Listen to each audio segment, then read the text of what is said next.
Good news, Donald Trump is not in our list this week. Bad news, it's not because he's no longer doing scary and terrifying stuff, it's that we found some different foreign affairs which are just as disturbing. In at number 3 this week, it's Boris Johnson, who's turned his thoughts to Libya. He has decided that we need to get a strongman in to bring stability to the country, and that strongman's name is Mr. Hifter. Vladimir Putin is supporting Mr. Hifter, and Donald Trump is rumoured to be leaning the same way, so Boris is jumping on that particular bandwagon. Now, if you're wondering what sort of character this strongman has, well, let me tell you that he named one of his children Saddam. That would be Saddam Hifter. He's also claiming that he's going to be a man of peace and unity, which is the classic dictator's tactic. I mean, come on. Who do you think you are kidding, Mr. Hifter? In at number 2, it's Diane Abbott, who missed a crucial vote on Article 50 because she had a migraine. Now, some have suggested this might have something to do with the fact that the night previously she was spotted boozing quite heavily in the pub, in which case, Diane, I can say, we've all been there.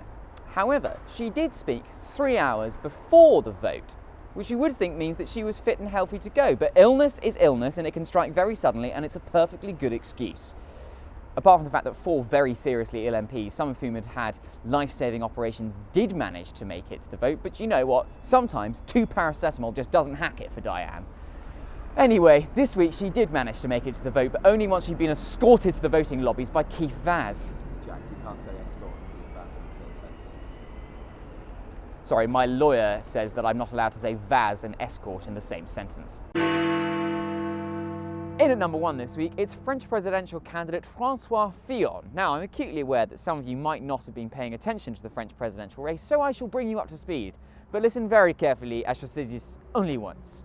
Monsieur Fillon was the favourite to win the presidency against the far-right candidate Marine Le Pen, pictured here holding her right arm at an angle, and who in no way should be confused for a Madonna, befallen or otherwise. Monsieur Fillon has been caught up in a small corruption scandal where it was revealed that he employed his wife at the cost of the French taxpayer.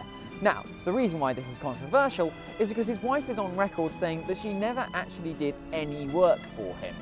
So, Monsieur Fillon is struggling, but he's still in the race, so the amount of money that he took couldn't possibly have been that much. I mean, it can't be that...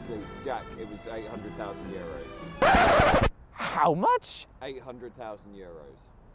800,000 euros? What, he's still running? Yep. Good God! 8 years ago, we lost our minds when somebody claimed a Malteser. 800,000 euros? Imagine how many moats you could clean with that. Anyway, Le Pen is now ahead in the first round. It looks like Fillon is going to struggle to get into the second ballot. To quote the English policeman from a lower low, he forked it up bodily. Right.